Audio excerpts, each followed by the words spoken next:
മദ്ഹുകളാൽ മനമുരുകും മരതക മലരുകൾ വിരിയുകയായി മശ്രിഖിലും മഗ്രിബിലും മഹ്മൂദിൻ സ്തുതി ഉയരുകയായി അഹദിൻ ഹബീബരേ നബിയേ അജബിൻ ജമാലരേ തനിയേ ഉദയം നിലാവരേ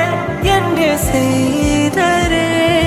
തിരുനൂറുദിക്കലായി അന്ന് മറുകൂത്തണുക്കളായി മക്ക വിരിയും പ്രകാശമായി മദ്ഹൽ ഹാരാത്രമായി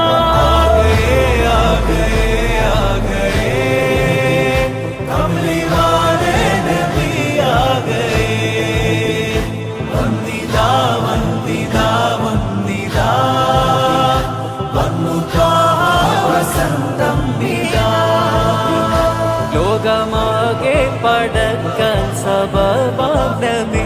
ലോകരിൽ റഹ്മത്തായുള്ള ഖൈറാം നബി ലൗഹുൽ മഹ്ഫൂസ്